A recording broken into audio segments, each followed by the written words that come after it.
entre Illustrator et After Effects. Donc dans ce tutoriel, on va aller voir les échanges donc graphiques entre le logiciel Illustrator et After Effects. Donc on va pouvoir aller adresser toutes sortes de questions, comme par exemple les graphiques vectoriels et la possibilité qu'ils ont donc de se grossir toujours et sans perte de qualité. Donc ça demeure et c'est très très bien fait à l'intérieur d'After Effects. Donc, c'est très pratique. Par contre, par exemple, si on change d'écran ou si on veut faire une publicité qui est à la fois web et télé et cinéma, donc dans de multiples plateformes, ben, d'utiliser les vectoriels, c'est toujours idéal dans ce cas-là. Ensuite, on va pouvoir faire une animation un peu plus complexe à l'intérieur de ce tuto-là. Donc, une animation qui va nous permettre de faire, par exemple, l'animation qui serait diffusée dans un réseau d'affichage dynamique avec comme prétexte cette petite composition que j'ai devant nous. Très, très simple. Bon, alors allons-y pour commencer. Donc, c'est vraiment important à l'intérieur d'Illustrator lorsqu'on bâtit notre graphique lorsqu'on bâtit notre composition Illustrator, d'avoir chacun des éléments à animer séparément sur des calques. OK? Donc, ça ici, c'est un sous-calque. OK? Et ça ici, c'est un calque. N'est-ce pas? Parce que After Effects ne reconnaîtra pas les sous-calques qu'il pourrait y avoir. Donc, il y a toujours plusieurs sous-calques à l'intérieur d'Illustrator et After Effects ne les reconnaîtra pas. Donc, il faut vraiment que chaque chose qui doit être animée séparément soit sur son propre calque. Donc, ça ici, c'est très important.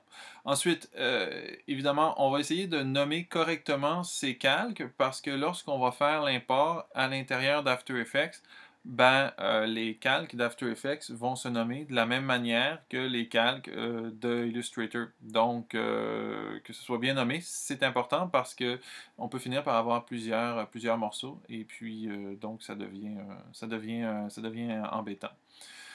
OK. Maintenant, relativement aux tailles. Alors, dans Illustrator, pour savoir la taille d'un document, c'est toujours avec l'outil, n'est-ce pas, plan de travail, qu'on peut aller afficher la taille de notre image. OK? Donc, ici, on va aller chercher au départ, si possible, le bon format, donc la bonne taille au niveau du document avec notre outil plan de travail pour pouvoir l'amener ensuite dans Illustrator. C'est mieux pour pouvoir l'amener dans After Effects, c'est mieux. Si possible aussi, lorsque on commence un document dans Illustrator, ben, c'est super de pouvoir aller choisir vidéo, film comme format. Parce que là, ben, à ce moment-là, on a vraiment les bonnes tailles d'écran, premièrement. Donc, soit en HD TV, donc ça, c'est vraiment la grosse HD, ou la HD plus classique à 1280 par 720. Donc, tout de suite, mon document, il est en RVB, il est à 72 pixels par pouce et il est transparent et on me donne les marges de sécurité.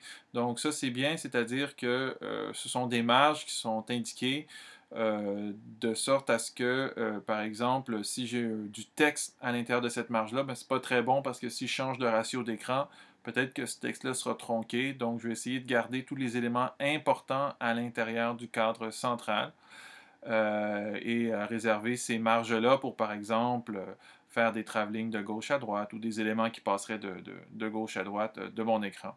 Donc, rien d'important à l'intérieur de ces marges-là. Bon, ça, on aura peut-être l'occasion d'y revenir un peu plus tard. Restons à l'essentiel.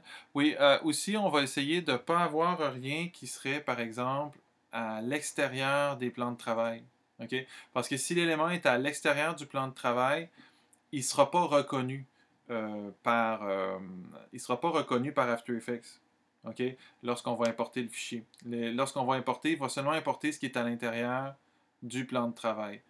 Ceci étant dit, si on a quelque chose comme ça, puis qu'on a quelque chose qui est à l'extérieur du plan de travail dans lequel on est, OK? Parce que, par exemple, je ne sais pas, peut-être on a reçu un fichier, puis on a des éléments qui sont à l'extérieur parce qu'ils vont entrer en ligne de compte un peu plus tard. Donc, par exemple, ce sushi viendrait remplacer celui-ci, etc., etc.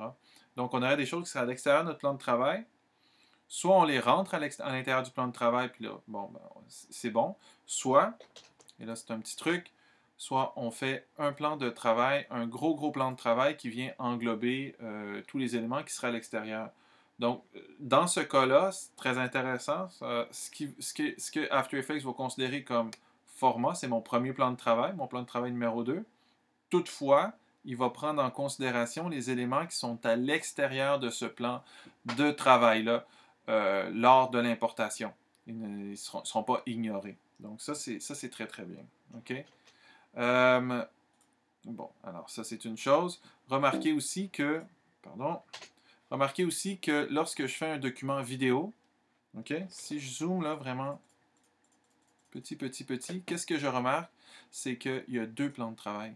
OK? Donc, les fichiers vidéo sont déjà prévus lorsqu'on commence pour qu'il y ait un deuxième plan de travail, donc pour tout ce qui serait, par exemple, de mes jeux hors champ ou enfin de tout ce que je pourrais avoir en dehors de mon plan de travail principal. Donc, raison de plus pour commencer avec ces bons formats-là. Bon, donc ensuite, pour ce qui est des choses à faire ou à ne pas faire à l'intérieur d'Illustrator, ben, c'est vraiment très permissif avec After Effects. C'est vraiment super. On peut apporter presque l'intégralité de ce qu'on fait. Moi, j'ai vraiment vu de bugs à ce niveau-là.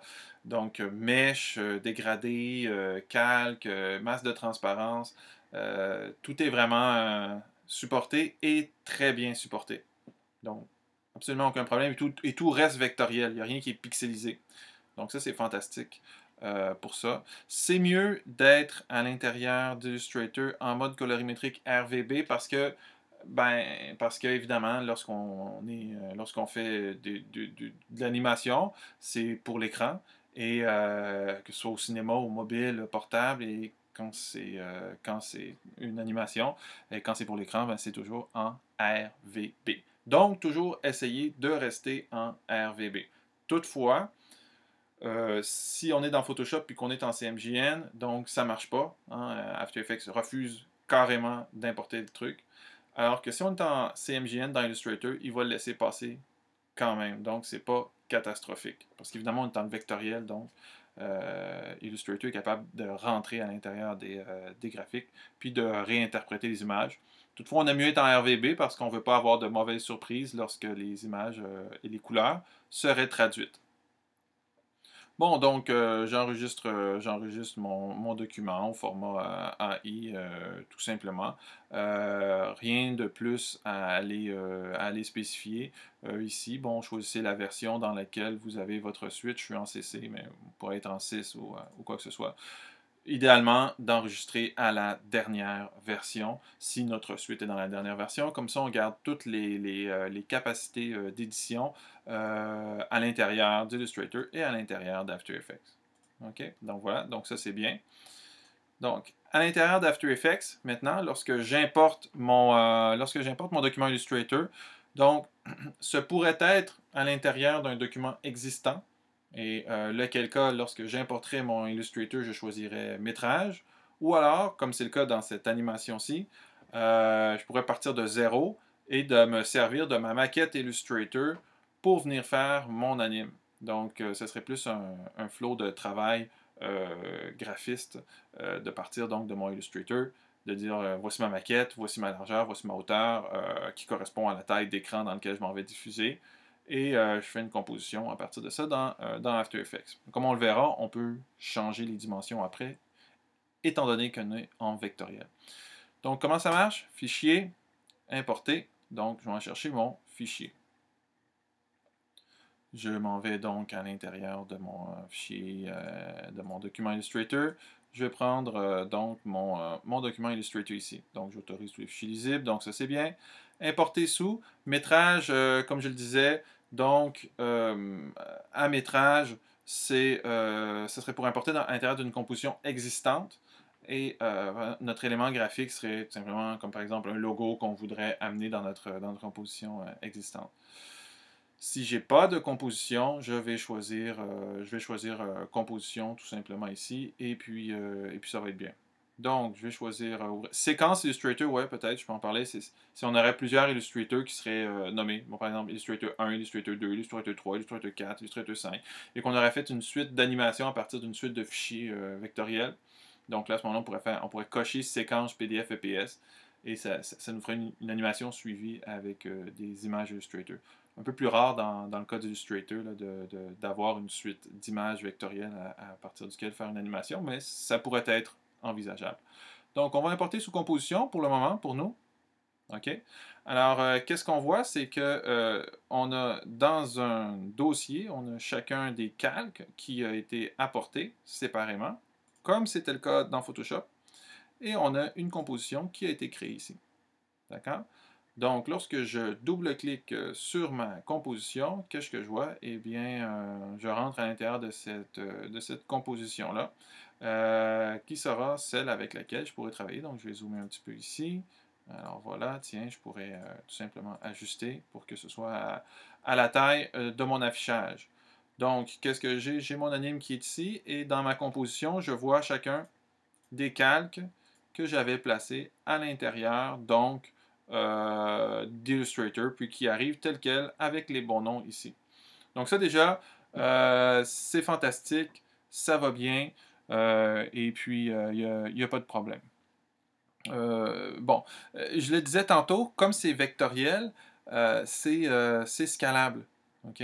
Alors, regardez ici, par exemple, lorsque je vais cliquer sur... tiens, je vais essayer de fermer les yeux pour pouvoir me saisir d'un calque facilement. Alors, par exemple, ici, admettons que je prends ce sushi ici, n'est-ce pas? Ici.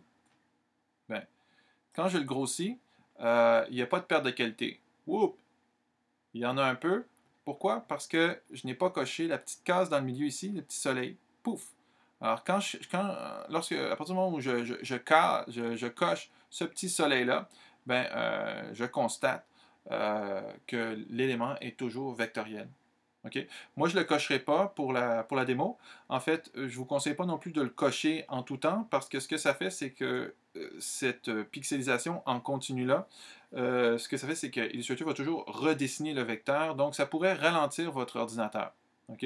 C'est seulement de constater que à l'intérieur d'Illustrator, nos éléments sont toujours vectoriels, ils sont scalables, ils peuvent être grossis à volonté, puis à tout moment, donc, on reclique sur notre soleil, puis on voit la qualité maximale, donc la pixelisation en continu de notre élément. Ça, c'est une chose. La deuxième chose ici, bon, je regarde 480 par 350. Donc ça correspond pas vraiment à aucune norme. J'ai fait un peu exprès. Donc, ce que je vois, c'est que ma composition, donc, elle est au mauvais format. Alors, comment je peux faire ça? Qu'est-ce que je peux faire? Bien, tout simplement, clic droit sur ma composition, paramètres de la composition. Et là, donc, j'ai la possibilité de venir ajuster ça ici. Alors, par exemple, mettons, j'y vais à 700, je vais y aller à 720 par, ici, mettons, 720 par 480.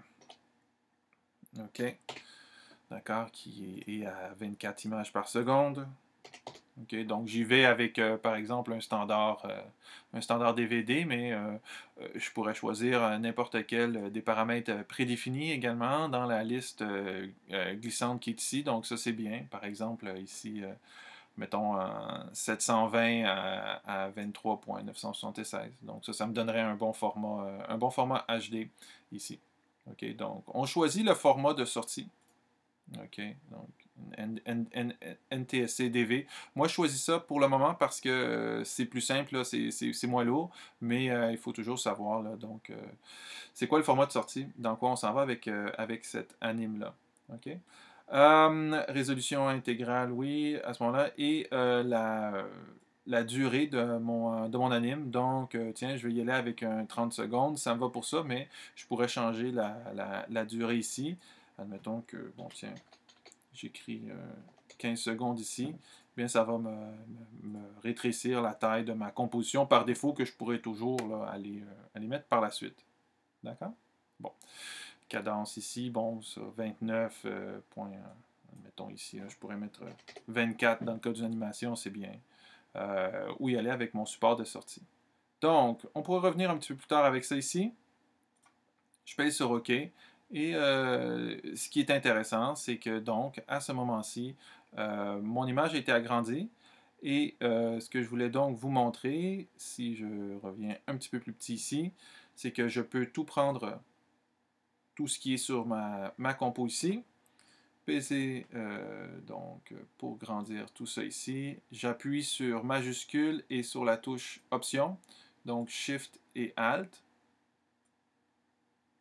pour tout grandir. OK, donc là, ça commence à calculer un petit peu. Je vais y aller plus simplement. OK. Voilà, donc je vais prendre mon fond ici. OK. Donc, et ben voilà, j'ai grossi ma compo et comme c'était vectoriel, eh bien, il n'y a aucun problème. C'est un peu flou, pas de problème. Je coche mes petits soleils et je vois que tout est resté très très net parce que ma composition est vectorielle, donc je peux élargir, grandir l'ensemble des choses qui sont dans ma composition sans aucun problème. Alors voilà, tout est en place, donc je pourrais peut-être tout de suite enregistrer mon projet, n'est-ce pas? Ce serait peut-être une bonne chose à faire à ce moment-ci. Donc j'ai enregistré ma composition, Illustrator. Donc maintenant, ce que je vais faire, c'est que je suis dans After Effects, tout ça est inclus dans After Effects, mes éléments Illustrator font partie de mon document After Effects. Et il y a toujours un lien qui est maintenu avec mon fichier Illustrator. Donc oui, ça c'est bien aussi parce que par exemple, bon, je vais aller dans Illustrator, je vais fermer ce document-là, juste pour pouvoir vous montrer. Donc, je veux changer l'adresse ici. Commande E ou clic droit, donc modifier l'original. Ici, donc, commande E. Cette image, donc ce calque va s'ouvrir à l'intérieur d'Illustrator et il me sera possible d'aller changer. Donc, bon, par exemple ici un message, je fais commande S, je reviens dans After Effects, voilà, c'est changé. Donc les compositions sont dynamiques également à l'intérieur d'After Effects, donc comme c'était le cas pour Photoshop. Donc ça c'est quelque chose de très bien également à savoir et à se rappeler. OK. Donc maintenant je vais procéder à l'animation en tant que telle des différents éléments. Donc, très très bien ici. Donc, je vais juste bouger ça ici. Ce que j'ai ici, c'est la taille de ma ligne de temps. Donc, par exemple, si je zoome ici comme ça, je vois plus les détails. Si je zoome de cette manière-là, je vois moins les détails. Donc, je vais tasser juste un peu mon écran. Je me suis mis une résolution un petit peu plus petite pour faire ma capture ici. Donc, je vais tout simplement rétrécir un peu tout ça pour que ce soit plus facile de tout vous expliquer. Voilà. D'accord. Donc, en allant mettre le gradateur, donc le zoom temporel complètement à gauche, bien, ma tête de lecture là, va venir saisir et je vais pouvoir voir l'ensemble de mon animation d'un seul coup d'œil. Donc, les 15 secondes de mon animation d'un seul coup d'œil. Alors, comment est-ce qu'on fait pour animer ça? Eh bien, très simple ici. OK. Simplement ici, lorsque je déroule mon menu contextuel par rapport au calque, eh bien, j'ai un certain nombre de propriétés de base. Donc, dans Transformer, ici, point d'ancrage, position, échelle, rotation, opacité. Donc ça, ce sont tous des certaines variables qu'il est possible d'animer lorsqu'on fait une animation à l'intérieur d'After Effects. Pour que ces variables-là soient dynamiques et donc puissent être affectées dans le temps, n'est-ce pas? Je dois cocher le petit cadran qui est à côté de chacune d'elles. Autrement, si je ne coche pas les cadrans qui sont à l'intérieur de chacune de ces calques, à l'intérieur de chacune de ces catégories, ben, ce que ça va faire, malheureusement, c'est qu'ils ne seront pas animables dans le temps. Donc, si je change la position d'un sushi à 10 secondes, bien, ça va le changer aussi à 0 secondes. Donc, je dois absolument cocher ce petit cadran-là pour que chacun des éléments soit modifiable à l'intérieur du temps. Chose importante que je remarque ici, c'est que lorsque je clique sur le petit cadran, eh bien, il y a ici des petits loganges qui apparaissent à gauche. Ces loganges magnifiques, ce sont des images clés, n'est-ce pas? Donc ça, c'est très, très, très important, les images clés. C'est ce qui me permet d'animer mon élément à l'intérieur du temps. Donc, par exemple, je commence avec l'animation du texte. Alors, admettons, je suis dans ce calque-là. Je déplace ma tête de lecture à ici. Bon, donc ici, j'ai les secondes. Ici, 0 secondes, 2 secondes.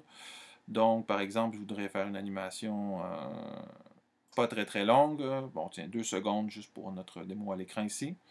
Donc, si je voudrais animer toutes les propriétés du texte, tout simplement, je coche chacun des loganges et qu'est-ce que je vois apparaître? Des images clés ici. Vous voyez? Donc, ça, c'est-à-dire que à ce moment-ci, il pourra y avoir un changement dans chacune des propriétés qui est cachée. Coché. Je reviens au début. Et qu'est-ce que j'ai? J'ai mes images clés, donc je vais aller zoomer un peu. Et je vais pouvoir aller prendre, par exemple, le texte ici et le sortir de l'écran. Voyez-vous ici? Donc, par exemple, je vais le sortir ici. Et entre les deux, le calcul, donc l'interpolation, se fait automatiquement. Vous voyez comment que c'est quand même très, très, très, très, très, très, très, très, très, très simple ici. OK? Donc, le calcul entre ces deux images clés, c'est fait. Et puis, bon, après, c'est d'aller faire ces différentes animations sur chacune des images clés, tout simplement, et sur chacun des éléments que nous voudrions affecter. Donc, par exemple, je me mets des images clés ici. On peut prendre ces images clés-là, puis les tasser. Hein. C'est très, très simple. Alors, par exemple, une fois que mon bon chouchi est arrivé, je voudrais que mon texte arrive. Donc, j'ai mis une série d'images clés ici.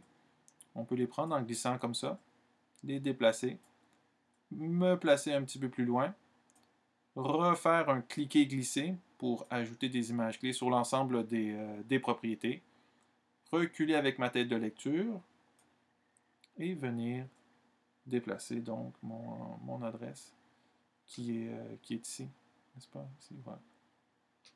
Donc, je déplace mon élément ici avec majuscule pour barrer donc la position horizontale à 90 degrés. Voilà, 180 degrés, 90 degrés. Voilà, comme dans les autres logiciels. Donc, tout simplement, je me déplacerai comme ça à l'intérieur de chacun des calques qui forment mon animation. D'accord. Et bon, par exemple, ici, je viendrai me poser et bon, alors, j'ai déplacé j'ai mis ma première série d'images clés ici, lorsque mon texte arrive. Et je pourrais aller donc déplacer les images clés par rapport à ma tête de lecture. Non, je vais les laisser là. Je me déplace un petit peu plus loin. J'insère des images clés. Je reviens avec ma tête de lecture ici, face à ces images clés. Si on veut être bien certain, on peut les sélectionner également, hein, les images clés. Et je déplace, ce sushi, peut-être par en haut ici, celui du centre. Voilà, donc ça va bien ici, n'est-ce pas? Donc mon sushi se déplace du centre et vient se positionner. Voyez-vous, là, j'ai fait un doublon là, ici. Là. Ça, c'est détestable. Je vais supprimer cette image clé-là et je vais la déplacer. Donc, j'ai mon sushi qui vient se positionner à cet endroit-là. Donc, je fais la même chose pour chacun des sushis. Peut-être pour aller un petit peu plus vite aussi, montrer que dans cet anime, admettons que bon, je déplace ce sushi et que je voudrais déplacer avec une modification donc sur la transparence de mon sushi. J'ai la capacité ici avec opacité, donc je vais cliquer sur sur cette image clé du début et je vais mettre mon alpha à 0. Donc, ce que ça va faire, c'est que sur cette image clé-là, il est à 0, mon alpha, et sur cette image clé-là, ici, il est à 0 parce que je l'ai mis à 0, mais je vais le mettre à 100%. Donc, voilà, 100%. Donc, qu'est-ce que je vois, c'est que mon sushi, en arrivant, tout simplement, apparaît. OK? Donc, vous allez peut-être vous sentir un peu coincé à l'intérieur de cette fenêtre-là. C'est là que c'est vraiment utile d'avoir deux écrans et de sortir donc cette fenêtre de l'écran, la fenêtre donc du projet, la fenêtre d'animation ici, de mettre ça plein écran dans un écran au niveau du scénario, de travailler son scénario dans un écran, puis avoir la prévisualisation dans l'autre écran. Donc, c'est un peu long, alors j'ouvre un projet terminé ici.